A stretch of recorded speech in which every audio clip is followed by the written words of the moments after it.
Really? Okay. Um, Good day, wherever you are. This is the third of our safety seminars presented this time in English. Francoise Burhman, Vice President of Safety Services of Dan America, based in Durham, and myself, Eric Machum, Dan World, LAC, Member Services, based in Venezuela and in Canada, will be giving the talk today, and we thank you all for joining. The last one, the most common errors, was presented by my colleague Francisco Ramos in Spanish.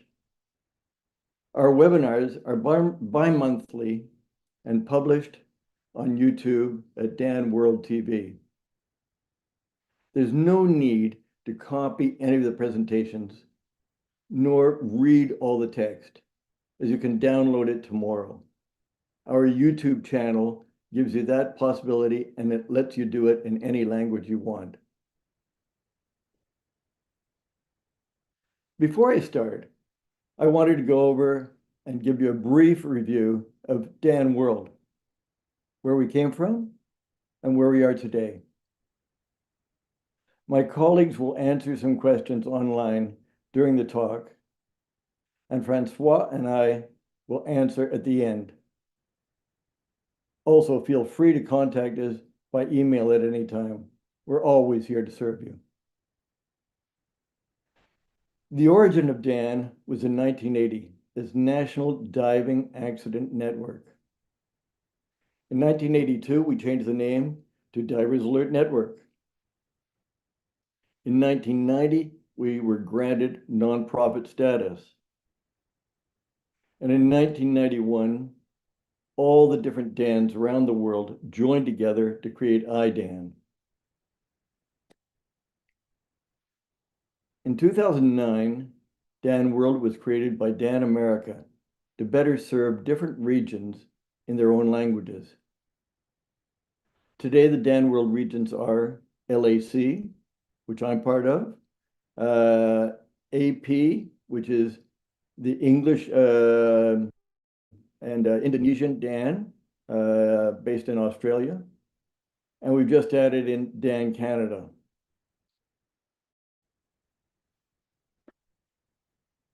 Within Dan World, LAC, Laura Johnson is the manager based in Mexico. Francisco Ramos is based in Colombia. As I mentioned, I'm based in Venezuela and in Canada. And we have Lysiane Naudi and Armanda Russell.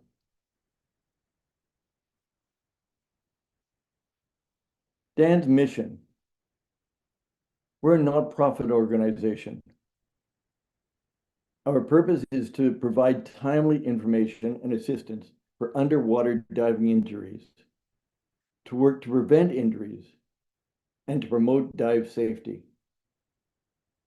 Our primary job is research and education for dive safety. How do we pay? This is funded by donations, membership, and insurance premiums.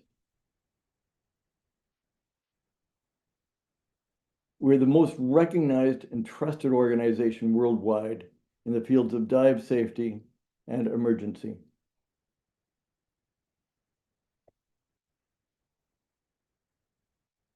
The seminar today is about respecting your limits and training.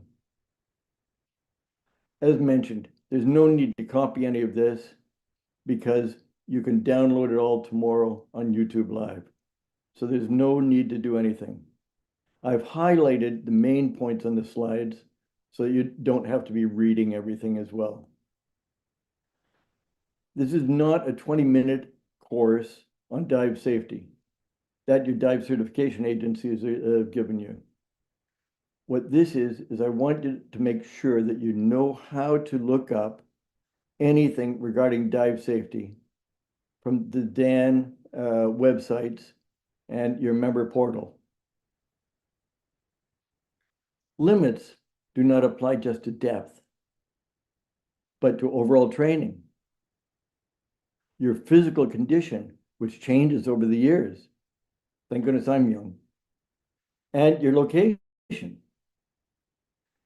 Dan is here to help you dive safely.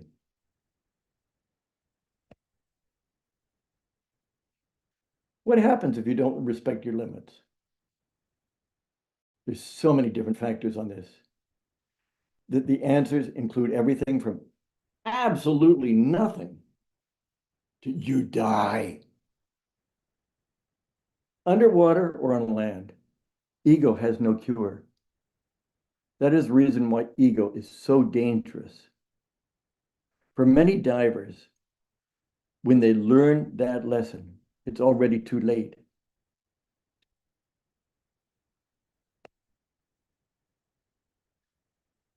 Respecting your limits is respect for your life and that of the others around you. Remember, if you get in trouble, you're putting somebody else in trouble too. So don't drag others into it.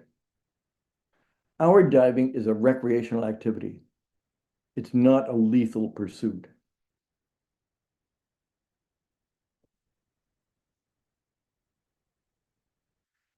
Rules are based on facts, compiled over years of study, most of which is from Dan. We've done the research for you. Dan is at the vanguard of dive safety, creating the best brochures and everything on dive safety and the basic rules.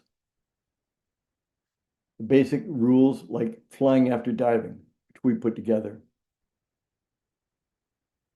Most of this you can download for free from the web too.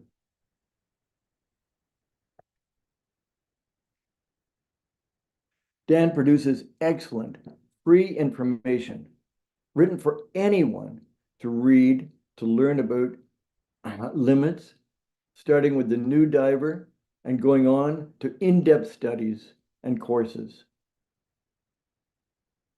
Giant Stride is one of the best examples, available for free and downloadable at the Dan website. And if you ever have any troubles finding these things, let us know. We'll guide you onto it or send you a PDF version. We have free videos for new and experienced divers. Reviewing the basic limitations is easy to watch movies. The topics covered include training limitations, environmental limits, and your own personal health and fitness limits.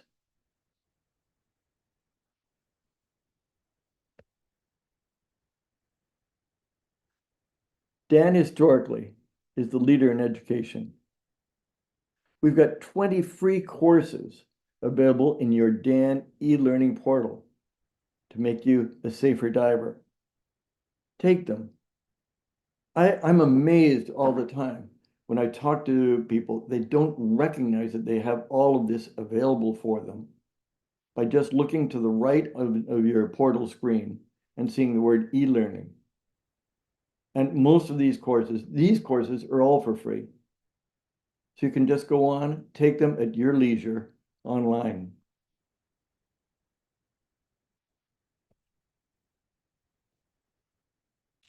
Too few of us use resources at our fingertips from Dan, ranging from the medical guides to dive safety, to managing hyperbaric chambers, to rebreather forums. You can get them all in your members portal. You may be surprised, as I keep on mentioning, everything is for free. You can't do better than that.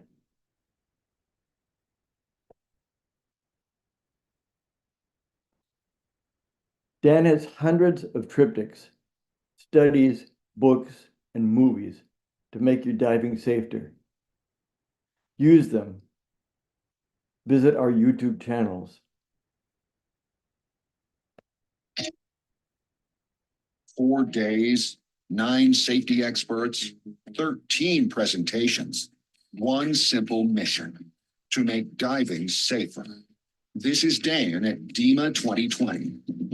Safety seminars, from the pros who know. I now give you over to Francoise Burhman.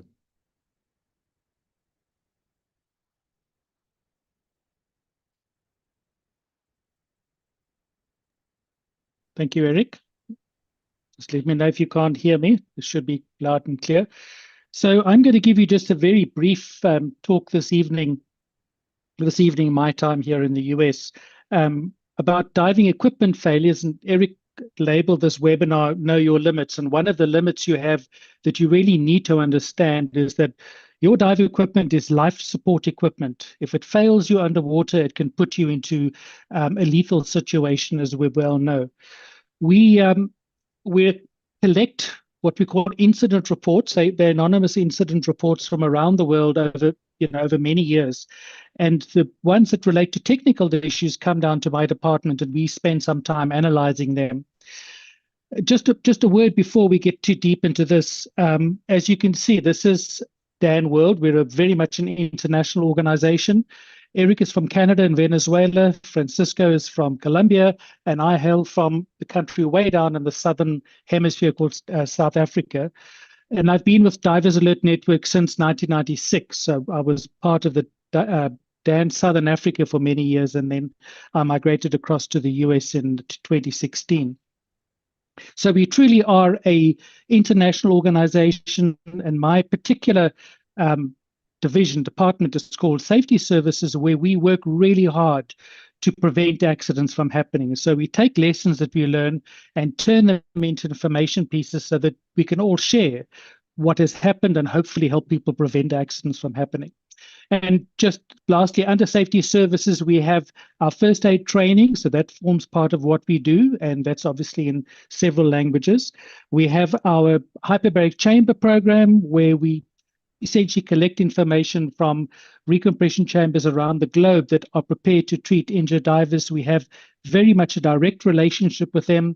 We've been to see many of them. I've personally been to over 190 chambers around the world. So we have a really good grasp on who we would turn to if one of our members, or in fact any diver, as long as they've got some means to pay for their treatment, we can refer them to a facility that's suitable to treat them for whatever they're suffering from.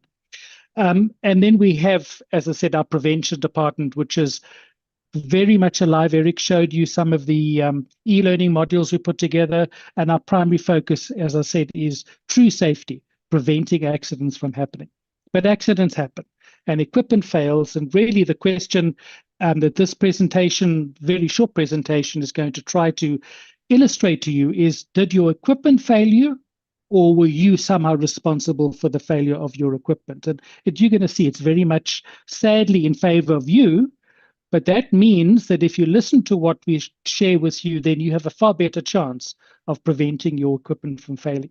So this, we did a review from 2017 to 2023, 7 years. There were about 23 accidents that happened that we could extract the information from. And from that, usually I present about 10 or 12, but they've given me 10 minutes this evening. So I'm going to really focus my time on just 2 really classic cases of equipment issue. So we really set about trying to find out what was the root cause of the accident. And then from that, we extract lessons to be learned. We might publish them in e-learnings.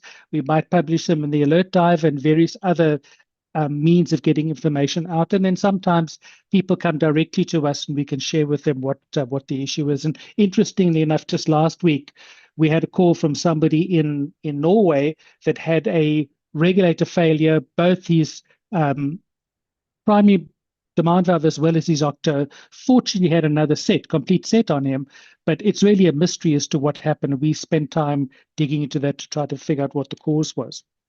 But there are 3 typical reasons why equipment might fail. No, the manufacturer flaws are very rare. We know about them. They send out recalls.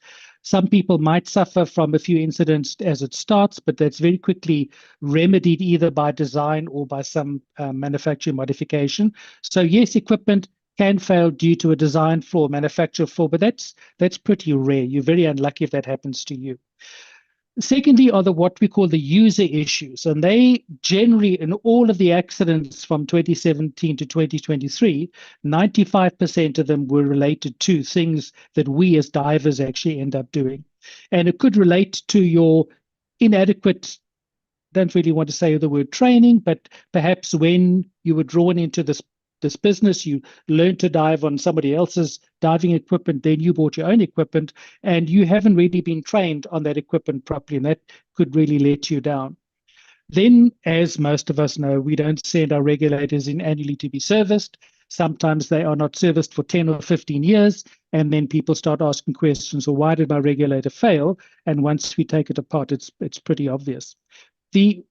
Our equipment, as I said, is called life support equipment, is very robust, very reliable. Manufacturers wouldn't dare to give us something to use that doesn't have a very high level of safety, very high level of redundancy, so that failures are fairly rare. But we need to play our part too.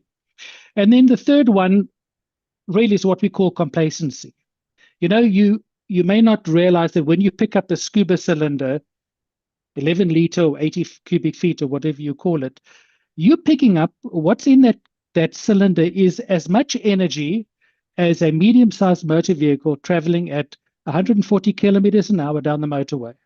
Now, if I say that to you, your car's traveling at that speed, 70 miles an hour, down the motorway, the energy contained in that car is exactly what you have in a scuba cylinder, and that's pretty sobering.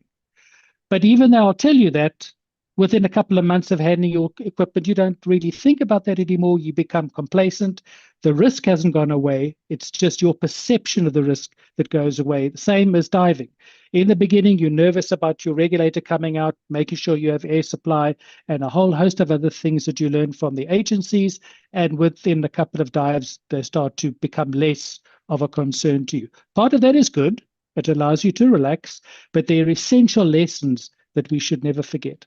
And yes, as they have in that what we call the Swiss cheese model devised by a man called James Reason, where you've got these slices of Swiss cheese with their classic holes in them. One day those slices line up, but you can actually shoot something directly through all of the holes line up, and that's just the day that your luck is turned against you. So there are times when it's outside of your control, but most of the time we can prevent these things from happening. So just two things I want to share with you, two classic cases of failure. And again, one's going to ask the question, who's to blame? Is it the manufacturer? Is it the diver? Or in some cases, it's a combination of both. So this happened back in 2019, just before we went to DEMA. So I presented that at DEMA as a very, very new case. The diver had essentially two sets on his back, but each of them had an independent regulator with two demand valves. And he was about to penetrate in a cave. They were doing the kind of workup for that. Took a breath from his primary demand valve, got a mouthful of bits and pieces, hard, brittle things, spat it out, took his octo on the same regulator, and got exactly the same. Very difficult to breathe. He had another set, so he could then obviously withdraw from the cave, go up to the surface, and then try to figure out what went wrong. All of these hoses were of the braided type hoses that we've spoken about before, dating from 2009 right down to 2017. And he did say to me, I'm stupid. I should have noticed that when I was inflating my BC for the first time before I jumped in, it inflated really slowly. Normally it's a rapid inflation, but this particular time I noticed it was really slow. So what we found, he actually sent me the items you can see on the screen and the photos. Both of his second stages had what we call crystals, pieces of plastic lodged in the intake. And his inflator hose, and that's the really crucial part, his inflator hose was soft and squishy. You could actually squeeze it, which you shouldn't be able to do. The hose should be fairly robust and stiff. But in this case, it was really soft. So clearly, the inflator hose was not doing what it should do. We sent both of the demand valve hoses to the factory, to the people that actually make it, because we were aware of what this issue was. I'd written articles on hose failures before, but that usually affects only one regulator. And the manufacturer cut up the hoses and said, hey, those hoses are completely clear. They have not failed at all. The inflator hose, however, was soft and squishy, and you can see it over here. We squeezed out a whole bunch of these people call them crystals. They're just really parts of degraded polyurethane, not made to the right specification, that essentially degrade over time. But again, why both demand valve hoses, and there were no sign of any degradation in the hose itself? So it was actually quite an interesting one for us to figure out. And I was chatting to one of my colleagues, and he said to me, I've got a regulator like that. Why don't we bring it in and have a look? And literally, as we were putting this together, we said to each other, hang on. We turned the cylinder upside down, gave it a shake, had the inflator hose attached, and blow me down, the crystals, the particles in the inflator hose moved into the regulator. And then when you purge the regulator, the second stage, those crystals go down the path towards the second stage. So the failure mode was the inflator hose, but it was the two breathing hoses that suffered as a result of that. Here's an example. Here's actually the regulator that was the type of regulator that was used in this particular case. And you can see the low pressure part of the regulator is what we call a common area. So you screw your various low pressure ports into that, but you can easily migrate backwards from one hose into another hose just by shaking it, or when you purge it, the particles can move from one hose to the hose that you try to purge. So what do we really want to take away from this is, please, if you have braided hoses, they're really good quality, but if they are predate about 2010, please keep your eye on them. I was diving in Cozumel in, I think it was April last year. And I said to the dive master, who I happen to know, I said to him, your inflator hose is really soft. I mean, I knew what was going on. And he looked at me and says, it's always been like it. And I said, okay, whatever. I then see a posting that was made where he posted that, I had this guy from Dan on my boat, and he told me to look out for this, and he said I did nothing about it, and 6 months later, my hose failed and I got crystals in my mouth. So this is something that is ongoing, and people very kindly send me their degraded hoses, because we really like to look at each one and see where the manufacturer has gone wrong. So it's a manufacturing flaw, but you will pick it up if you just do your basic maintenance on your equipment. So let's share that problem, manufacturing defect, and the diver takes some responsibility. So please be aware of that. And I'm just adding a technical picture. You have a first stage for you. You can see where the gas from the cylinder goes in. There's a filter here. So clearly none of these particles are coming in from the cylinder. There's your outlet, your gauge, and clearly no particles are going to get into there. But as we go down into the interstage part of the regulator to this part at the bottom, where your second stages, your inflator hoses, and maybe your dry suit inflator hose are plugged into, this is a common cavity, meaning if I purge something from one side to the other, the particles can actually move towards the valve that I'm purging. So they come from the inflator, mostly from gravity. They sit over here, and then if you purge our second stages, we will move those crystals, those particles towards, and you'll end up essentially with an air out. It's interesting, just on this particular topic. This was reported to me in 2014 by a colleague who was diving in Cozumel, and she said, I had this air out, so I grabbed my Octa, and my Octa worked just fine, finished the dive, which you should never do, you should just go to the surface, went home, and I cut up my second stage, my primary second stage, and she found all these crystals on the inside. So she called me, and she then sent me the stuff, and that really set off this whole investigation. And what it came down to is a certain manufacturer, not to be named, not from Europe, used a polyester polyurethane as their liner. And we had a university in the US actually do accelerated testing to prove that actually within a couple of years, under the conditions of heat and humidity and everything else, that polyester polyurethane does degrade. So we know what it is. We know which manufacturers were involved. They've changed the materials, and hopefully we've solved a problem. But people still don't listen. They still dive with their old inflator and breathing hoses, and then they wonder why they end up with a problem. Then the second one I want to share with you happened in Mexico. This is 2019. The victim, if I can call him that, was actually, he lives in South Africa, although he comes from Colombia or Venezuela. I don't know, Eric. One of the countries in Latin America. So I happened to know him, and I got first-hand information from him. Very, very experienced diver, rebreather diver, does his own maintenance, knows exactly what's going on. So he was really put out by what happened to him. So during his pre-dive, the setup that you set your rebreather before you get in the water, he set it up. It says open the oxygen, which he then did. Open the oxygen valve slowly. With his hand on the valve, there was almost instantaneous ignition, and his hand was actually burning. Yet one of his colleagues had to actually put the fire out on his hand. But it spread to both of his hands, to his face, to his upper body. And you can see some of the pictures here that he sent to me. Pretty serious burns. He's had a couple of skin grafts on his face. I don't want to show you those pictures. But really, he was so put out because he knew his set. He maintained it himself. He only used oxygen-compatible lubricants. He knows what it means to slowly open a valve. So how did he end up with this accident? And the only thing he could put it down to, let's not go down this path too much because I have my own thoughts on it, but you can't fly with a rebreather with your own O2 bottle. So in this part of the world, they actually rent them from a local shop that refills the rebreather bottles. And of course, his equipment was completely destroyed. So that's a lot of money for him. He did send the parts back to the manufacturer, and they did some analysis on it. His thought was a rental cylinder that had contamination in it, maybe non-oxygen compatible contamination, perhaps fingerprints, grease on the valve, or perhaps particles on the inside. But we have filters, that should actually catch these things. But therein is a cautionary tale. You can see here a clean filter, and this is his burnt out filter.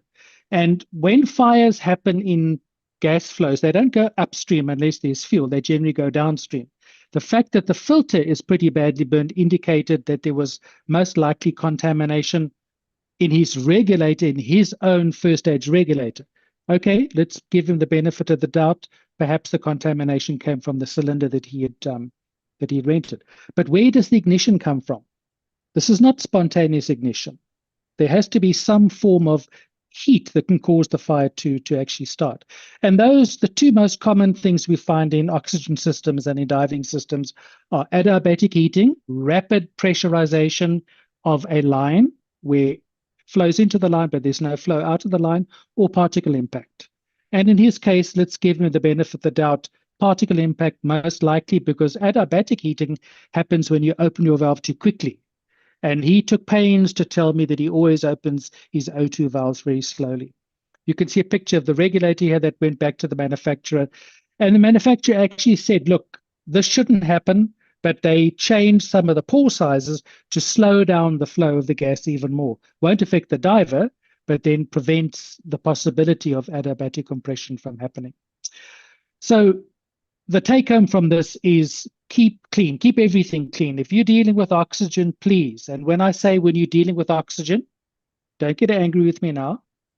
25% and higher is capable of causing an oxygen fire. Now, many people say only above 40%. Well, you're looking at a person that spent a lot of his time investigating these things. Anything above 25%, in fact, anything above 21%.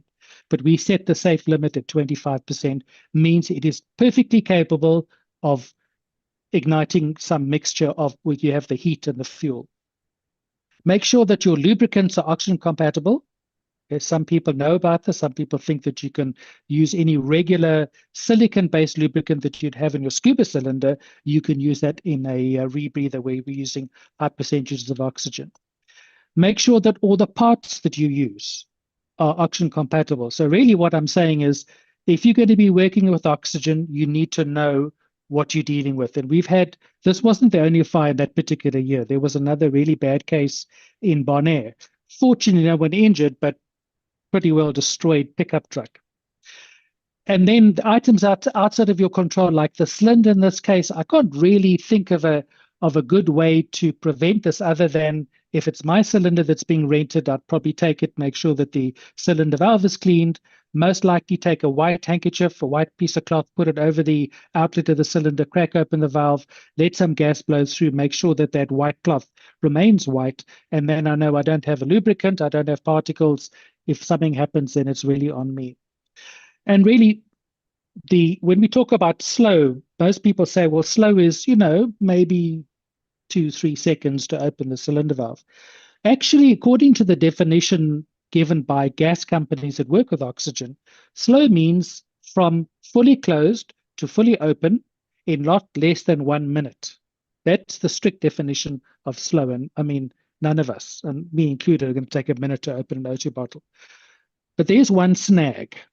And we know that when we don't maintain our cylinder valves properly, typically on scuba cylinders, the valve gets stiff. And you're putting stress, you're trying to do it slowly, you're trying to open the valve, and all of a sudden, it opens and you get this massive rush of oxygen.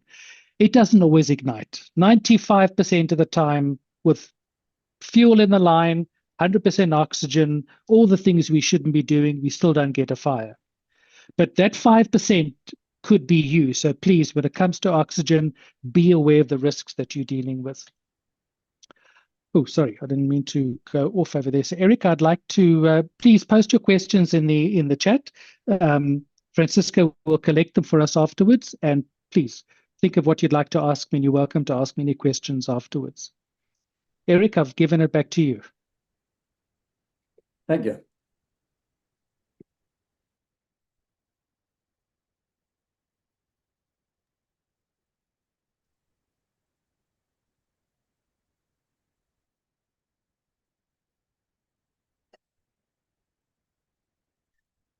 Thank you very, very much, Francois. That was excellent.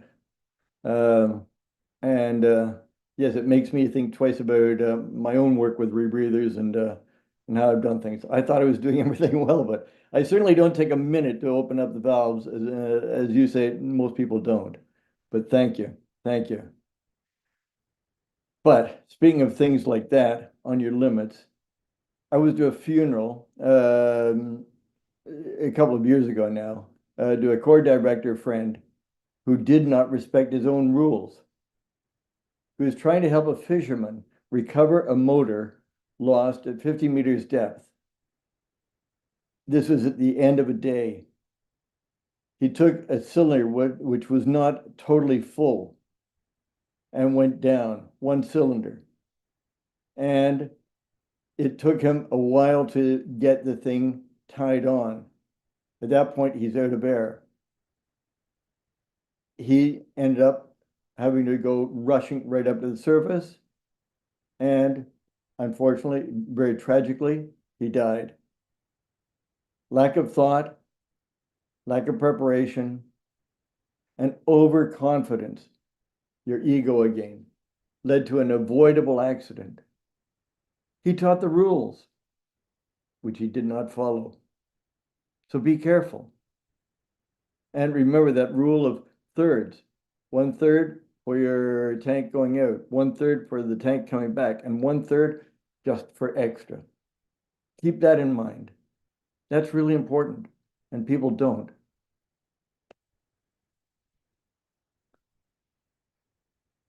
Different dive certification agencies produce courses for every type of diving, from novice to trimix and rebreather caves.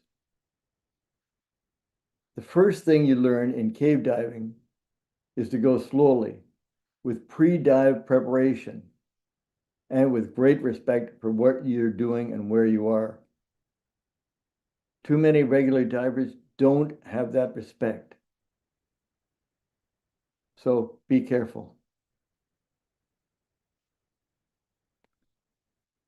As mentioned from our resource library, we have short guides based on in-depth studies to make your dive safer.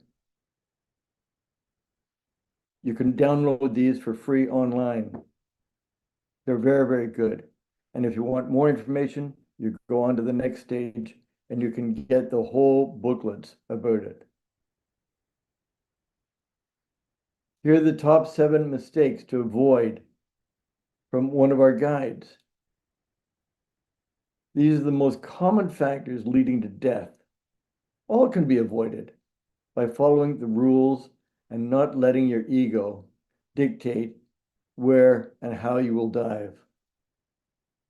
As Francisco said, these things can be dangerous.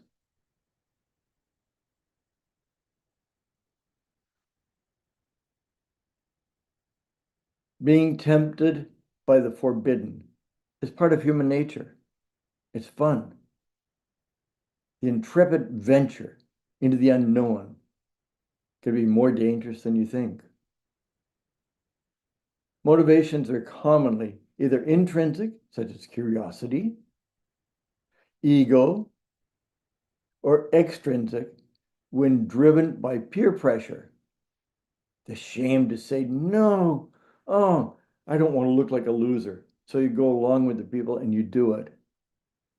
Don't ever, ever let that dictate how you dive. Keep up to date by going to our constantly expanding resource library. If you have been inactive, we have the guidelines.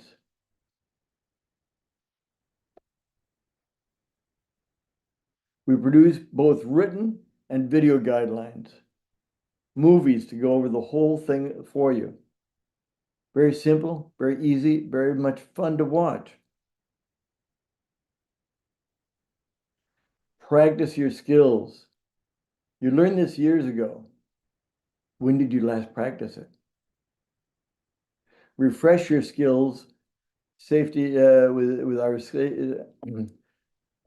safety seminars and our online Dan World Safety and Prevention.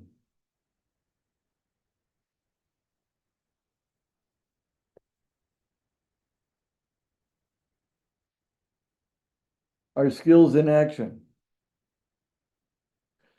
Don't write down the URL because it'll be on the other things that we've got.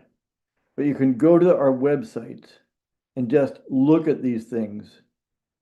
And you've got an Alert Diver magazine, the best magazine going for the dive industry, by far the best. And then you can go, and after you've downloaded Alert Diver magazine, you can go into the filter. And you can go down and you can look for skills in action. And then you've got the movies and the articles all about it. And as I said before, you can convert this from English or to French or other languages. So it's right there for you. Please take advantage of these things. This is what we write them for. This is what Francois has spent his life doing for us, making the best programs, the best safety resources going. Okay, take advantage of it.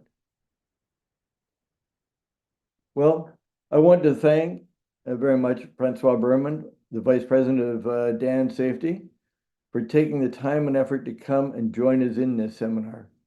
Invaluable was his presentation. I want to thank all of you for joining us. And we hope to see you at the next members webinar. This will be at the last quarter of this year. As mentioned at the very beginning, our bi-monthly seminars are published on YouTube at Dan World TV. So you can go in there and you can pull them down and watch them or read them in Spanish or English or whatever. YouTube does the translations for you. You just need to link onto your YouTube with the same link as you're using right now to watch the presentation. Our fourth quarter webinar is being prepared at the present time. It'll be in Spanish because we try to alternate between the presentation being in Spanish or English every time. But as I said, they're all bilingual, and we're here to serve you in any language you need. Thank you very, very much. Pleasure being with you. Now, it's time to have questions. I've actually received a number of questions regarding the following, which I think I'll answer first. Okay, the first was one, are the reports available in other languages apart from English? As I've said, yes, they are. At the bottom right-hand side of your portal, you'll normally see a tab coming up, which will be saying English, but you can change that over to French or Spanish or Bahasa. We try to have as much as possible in as many languages as possible. We keep on working on getting more. Obviously, the main language is English, but the other languages are there, and we're getting even more in there. The next question I got is, where do we find the reports? I'm amazed always at the number of people who do not know where they can find the DAN resources. And they think we're just an insurance company. We're not. Insurance is secondary to us. And insurance came in to help the diving community. But our basic function is research for dive safety. If you go into your own member portal, on the right-hand side, you'll see e-learning. And as a member, you can just click on that. And I showed you on the slides all the different courses that you can take, which are short, free, online courses. Some are technical, some are just pleasant. Some are purely dive safety. Others are very technical on bubble theory and things like that. It's all there for you. You can also go to the Dan World website portal at world.dan.org. And under each of the different topics, you'll see a link, and you can go in there and you can be downloading or seeing the different courses or resources that we've got. It's all there for you. Now, please, what other questions are there? Eric. Any questions? Eric, Yes. can you just unshare your screen? Okay. I just want to share while Francisco, just give me a moment to share this quickly. Okay, so just so that you know, on the DAN website, you'll see a section called Safety and Prevention. And if you scroll down to dive operators, you'll see that we have a whole range of reading materials, air quality, emergency action plans, a range of risk mitigation publications, and you'll see the invisible crystals and the hose failure articles on there, and then even some tools that you can use for those of you with dive centers and that are dive professionals for you to be able to essentially learn from what we've learned about and use that to make sure that your dive operation is safer. So thank you for that, Eric. I just really wanted to show them not just the e-learning and the training, but also we have many, many publications that are free for you to access. Francois, that is so important for everybody to recognize what all is available for them from Dan. As I say, we're not an insurance company. We're the best research organization, not-for-profit research organization in the world to help people be safe. Thank you. Okay, thanks, Eric. Francisco, you have a couple of questions for us. Yes, we have questions from two people in our YouTube chat. Can you just change your mic, Francisco? It's very faint. Okay, very good. Can you hear me better right there? Yes. Much better. Awesome. Thank you very much. So the first question comes from Mares, Colombia. He's asking, any reports with specific brands and equipment without quality certifications, Chinese equipment? That is the question. That goes for Francois.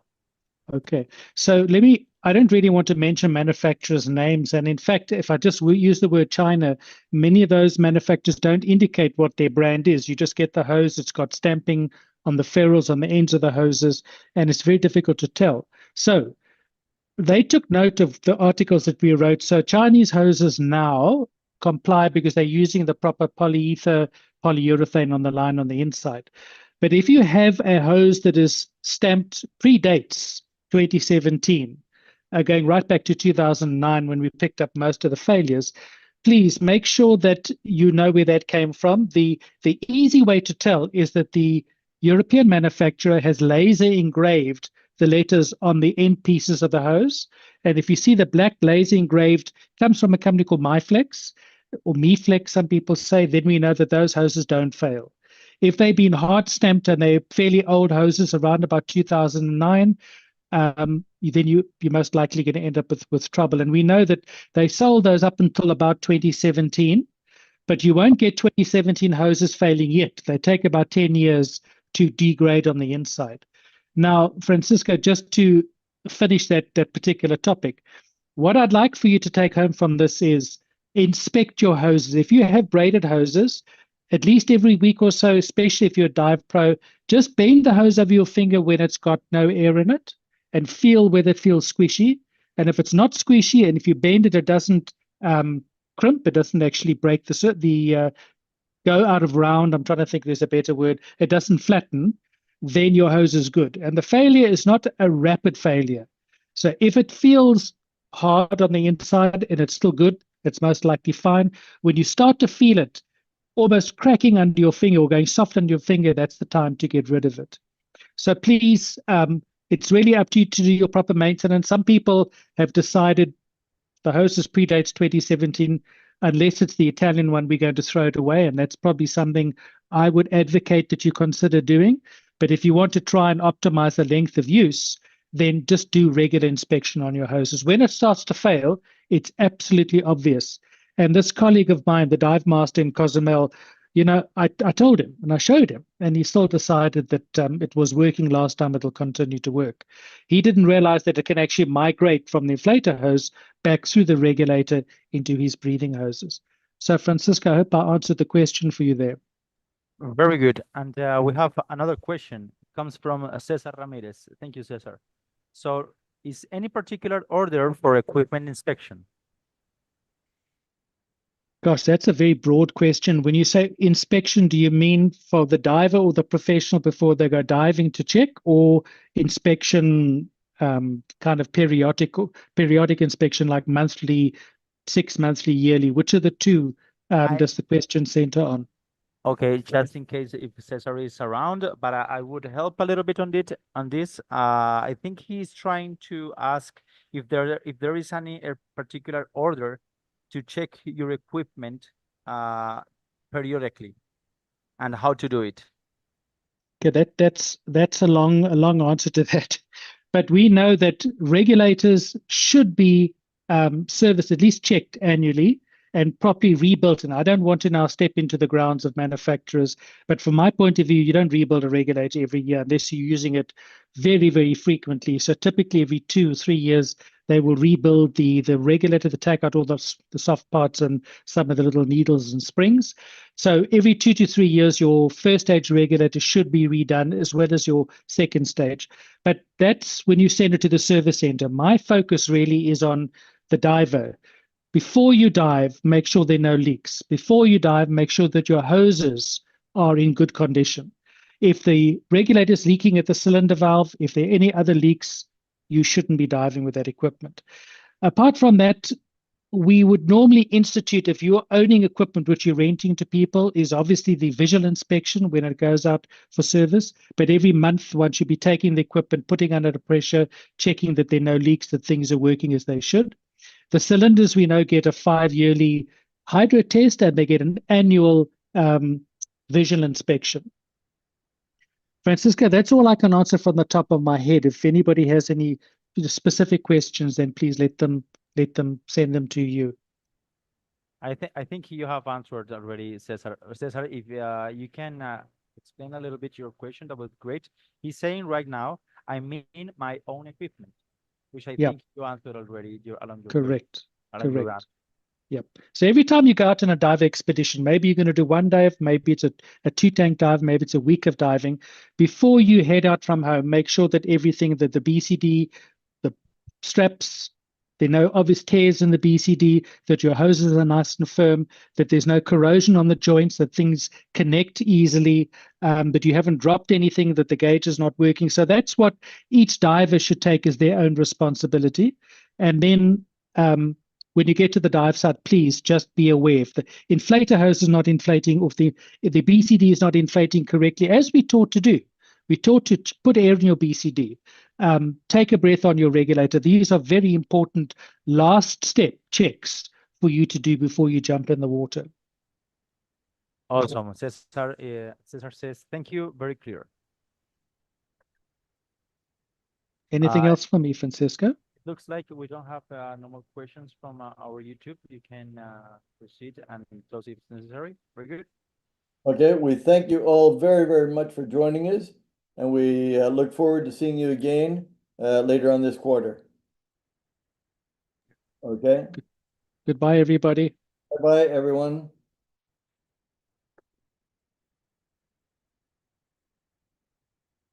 Okay, thank you. Bye-bye.